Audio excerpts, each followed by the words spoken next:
결혼을 앞두고 있던 31살 여자입니다. 대학생활 중 교수님의 추천 덕분에 조건이 괜찮은 회사에서 좋은 조건으로 남들보다 일찍부터 일을 시작할 수 있었습니다. 일이 바쁘다 보니 돈 쓸 시간도 없어 통장에 돈이 차곡차곡 쌓이더라고요. 하루하루 일에 지치고 피곤했지만 매일같이 불어나는 돈을 보면서 힘든 것도 있고 열심히 살았습니다. 그렇게 모으던 돈이 어느 정도 시간이 지나니 상당한 목돈이 되더라고요. 약간 모자라던 돈은 어머니가 도와주시게 되면서 제 명의로 아파트를 하나 구입하게 되었습니다. 살기 위해 마련한 집은 아니었습니다. 재개발 호재가 있다는 정보를 입수해서 어머니와 상의 끝에 투자식으로 사놓은 집이었어요. 저는 여전히 회사 근처에 있는 월세방에서 출퇴근을 하고 있고 제가 산 집은 사실 회사에서도 거리가 상당히 먼 편이기 때문에 애초에 거주 목적으로 구매한 집은 아니었습니다. 집을 산 지도 아직 몇 년이나 지났는데 호재만 그대로 있고 재개발은 되지 않았습니다. 대신 집값이 엄청나게 많이 올라있는 상태예요. 제가 샀을 때와 비교해서 벌써 2억 5천이나 상승해버렸습니다. 결혼을 앞두고 있던 남자친구한테는 제가 아파트를 가지고 있다는 사실을 숨겼어요. 앞으로 어떻게 될지도 모르는데 제가 가진 재산들을 벌써부터 오픈할 필요가 없다고 생각했거든요. 이기적이라고 보실 수도 있겠지만 요즘 안 그래도 결혼 조건 때문에 말이 많다 보니 저도 조심하게 되더라고요. 다행스럽게도 남자친구는 제가 가진 것은 아무것도 보지 않고 오직 저라는 사람 하나만 보고 저에게 청혼을 해왔습니다. 저는 기쁘게 남자친구의 청혼을 받아들였고 남자친구가 결혼 준비를 위해 모아놓은 조건들을 먼저 제게 오픈하고 나서 저도 제가 아파트를 보유하고 있다는 사실을 알려줬습니다. 오히려 남자친구는 제가 제 명의로 아파트를 하나 보유하고 있다는 사실에 부담스러워했어요. 신혼집은 예비시댁에서 해주기로 했는데 그 아파트를 예비신랑의 명의로 해놓는 대신에 제 소유의 아파트도 똑같이 공동명의로 하지 않고 그대로 제 명의로 남겨두기로 했습니다. 제 명의의 아파트는 제 직장에서도 남자친구 직장에서도 거리가 상당히 되는지라 거기서 살면서 출퇴근하기에는 무리가 있었고 재개발을 앞두고 있는 구축 아파트인지라 주차장도 협소해서 두 사람 앞으로 자가용을 한 대씩 사는 것보다 차라리 새 신혼집을 구하는 게 오히려 경제적이겠더라고요. 그렇게 이런저런 조건들을 조율해가며 저도 꽃피는 5월에 신부가 되기만을 기다리고 있었습니다. 남편에게는 누나가 한 명 있습니다. 저한테는 신우가 될 사람이고 남편과는 1살, 저와는 3살이 차이가 납니다. 예비 신우는 저와 남자친구가 연애를 하던 중에 결혼을 하게 되었고 남자친구와 결혼식도 같이 다녀왔었습니다. 그때는 남자친구가 저에게 청혼하기 전이었어요. 예비 신우가 결혼할 때까지는 전혀 모르는 사이였는데 결혼식 이후로 몇 번 만나게 되면서 신우와 자주 시간을 보내게 되었습니다. 성격이 서글서글하고 친근하니 굉장히 좋더라고요.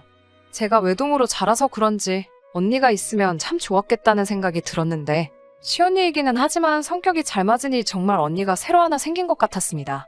나름 죽도 잘 맞는 데다가 취향도 비슷해서 쇼핑도 자주 다니고 심지어 입맛까지 비슷해서 둘이서도 자주 놀러 다녔어요. 오죽하면 남자친구가 자기만 빼놓고 둘이서 놀러 다닌다고 질투를 할 정도였습니다. 예비 시부모님도 저랑 신우가 친하게 지내는 모습을 보면서 둘이 전생에 친자매였나 보다 하면서 흐뭇해하기도 했어요. 예비 신랑이 저를 서운하게 만드는 날이 있으면 신우가 그놈 자식 버릇을 고쳐주겠다며 파리 안으로 굽는다는 말이 무색하게 항상 제 편을 먼저 들어주고는 했어요. 그런데 저와 예비 신랑의 결혼 이야기가 본격적으로 오고 가기 시작하자 신우가 점점 저를 멀리하기 시작했습니다. 그렇게 친하게 지냈는데 이유도 모르고 멀어지니 신경을 쓰지 않을래도 그럴 수가 없더라고요. 그래서 예비 신랑과 데이트를 하고 있는 중에 혹시 신우가 나에게 서운한 게 있는 건지 알고 있는 것이 없냐고 물어봤어요. 예비 신랑은 무덤덤하게 누나가 우리 결혼식 비용 문제로 조금 불만이 있는 것 같다고 말을 하더라고요. 말인즉슨 시댁 측은 3억을 들여 신축 아파트를 해오는데 저는 혼수만 해온다는 게 마음에 들지 않는다는 것이었어요. 저는 어이가 없었죠. 비록 제 명의로 유지하기는 하지만 제가 가지고 있는 아파트만 해도 5억을 호가하고 있는 상황인데 제가 혼수만 가지고 맨몸으로 시집 오는 거라 생각하고 있다고 하니까요. 예비 신랑은 자기가 이미 알아서 다 설명했다고 하더라고요. 아파트 가져오는 걸로 우리 신혼집 2개는 살 수 있을 정도다. 오히려 우리가 너무 모자라게 가져가는 것이나 마찬가지다라고 설명을 했다고 합니다. 예비 신랑의 설명을 듣고 마음이 놓이긴 했는데 계속 의아했던 부분은 예비 신랑의 설명 정도면 충분히 오해가 풀린 상황인데도 예비 신우가 아직도 저를 의도적으로 피하고 있다는 느낌을 지울 수가 없었다는 부분이었어요. 이렇게 어색하게 있을 바에야 제가 직접 오해를 푸는 게 좋겠다는 생각이 들어서 예비 신우에게 연락을 했습니다. 뭐가 그렇게 꽁에 있는지 이전에 저에게 살갑게 굴던 모습은 온데간데 없이 시큰둥한 목소리로 전화를 받더라고요. 한 번 만나자고 말해도 요즘 바빠서 시간이 통 없다는 식으로 저를 만나기를 거절하는 예비 신우를 어르고 달래서 만나기로 했습니다. 저를 앞에다 두고서도 없는 사람인 마냥 시선도 한 번 안 주고 말도 한마디 걸지 않은 채 핸드폰만 보고 있더라고요. 답답한 마음에 제가 오해 풀고 싶어서 먼저 만나자고 했다는 사실을 밝히고 앞뒤 다 자르고 단도직입적으로 신혼집과 제 아파트와 관련된 이야기를 제대로 다시 한번 설명해줬어요. 신우는 그건 이미 들어서 다 알고 있다고 말하면서 아직도 모르겠냐고 아파트를 제 명의로 남겨두는 게 문제라고 하면서 그제서야 저와 대화를 시작했어요. 이미 양가 부모님을 대동한 자리에서 서로 합의하에 결정한 일인데 그게 어떻게 문제가 되느냐고 따져 물었지요. 이미 제 거인 아파트를 제가 그대로 가지고 있는 게 문제라고 하면서 그러면 우리 집은 3억을 들여서 결혼을 준비하고 있는데 저는 5천만 가지고 오는 거나 마찬가지 아니냐면서 너무 도둑놈 신보가 아니냐고 하더라고요. 제가 알기로는 예비 신우 시집 갔을 때도 남편 쪽에서 전셋집을 해오고 예비 신우도 결혼식 비용이나 그런 걸 제외하고 혼수로 3천을 해간 걸로 알고 있었거든요. 그래서 언니와 제가 뭐가 달라서 그게 도둑놈 신보가 될 수 있냐고 말하니 예비 신우가 잘 좀 생각해보라면서 말하는데 참 어이가 없었습니다. 자기가 집안의 첫째이고 똑같은 자식인데 자기는 3천밖에 지원받지 못했고 둘째인 예비 신랑은 자기가 지원받은 금액의 10배를 지원받는 상황이지 않느냐고요. 똑같은 자식이니 결혼할 때 지원받는 것도 똑같아야 하지 않냐면서 제가 남편과 결혼해서 살게 될 신혼집을 공동명의로 만들고 제가 보유하고 있는 아파트는 1억 5천을 깎아서 자기한테 넘기라고 제안을 해왔습니다. 그러면 자기도 시세보다 1억 5천을 싸게 아파트를 구하게 되는 거니 예비 신랑과 결혼 자금을 똑같이 지원받은 거나 다름없어지는 거와 마찬가지라면서요. 제가 그렇게만 해주면 자기도 더 이상 이 결혼에 대해서 아무 말도 꺼내지 않겠다는 말을 해왔습니다. 자기한테 1억 5천을 싸게 팔아도 제가 아파트를 구매했을 때보다 비싼 값에 사가는 거나 마찬가지니 결과적으로는 저한테도 이득이지 않냐는 말도 안 되는 계산법을 쓰면서 저를 설득하려고 했어요. 저는 외동이니까 자기가 지금 느끼고 있는 불공평함을 저는 절대 이해하지 못할 거라는 말을 하면서요. 저도 같은 여자지만 예비 신우의 말도 안 되는 억지를 계속 들어줄 수는 없었어요. 의견이 좀처럼 좁혀지지도 않고 따지고 보면 신우가 계속해서 억지를 부리고 있는 상황이고 이걸 가지고 더 이야기를 해야 할 가치도 없는 것 같아. 이건 이미 양가 어른들의 합의가 끝난 일이고 그렇게 하고 싶은 생각도 없다고 못을 받고 자리에서 일어났습니다. 신우와 헤어지고 나서 예비 신랑하고 통화를 해서 이 사실을 전부 다 말해줬어요. 예비 신랑도 도대체 신우가 무슨 생각을 가지고 있는지 이해를 못하겠다고 하더라고요. 본인이 잘 말해볼 테니 너무 걱정하지 말라는 말 한마디 듣고 전화를 끝냈습니다. 그날 저녁에 예비 시어머니한테서 전화가 왔어요. 무슨 일로 전화를 하셨나 싶어 전화를 받았는데 대뜸 저한테 신혼집 공동명의로 하고 제 명의 아파트를 신우에게 넘기기로 했다면서? 하고 물어보시더라고요. 예비 신랑이 말을 했는지 안 했는지는 모르지만 예비 시어머니는 이미 예비 신우가 저한테 꺼낸 말도 안 되는 조건에 제가 그렇게 하기로 했다는 식으로 말을 했는가 봐요. 뭔가 오해가 있으신 것 같다고. 저는 신우 제안에 그렇게 하겠다고 한 적도 없고 앞으로도 그렇게 할 생각도 없다고 말씀드렸어요. 예비 시어머니는 실망스럽다는 말투로 그러냐? 하고 대답하셨어요. 잠깐 조용히 계시다가 그러지 말고 그냥 아파트를 신우에게 넘기라고 이번엔 시어머니가 나서서 저를 회유하려 드시더군요. 제 다른 것도 참 마음에 들었지만 무엇보다 신우와 제가 서로 친자매처럼 사이좋게 지내는 모습이 좋아 결혼을 허락한 거나 마찬가지라고 하시면서 제가 억지 부리고 있는 것 때문에 남매가 의가 상하는 것 같아서 마음이 아프다는 말로 시작을 하셨습니다. 신혼집을 공동명의로 돌리면 되지 않느냐.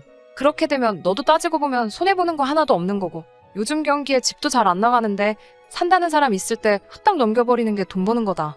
아파트 판돈을 내놓으라는 것도 아니고 팔고 난 돈은 전부 네 거 하면 되는 건데 가족끼리 뭐가 아쉬워서 그걸 가지고 치사하게 굴고 그러냐고요.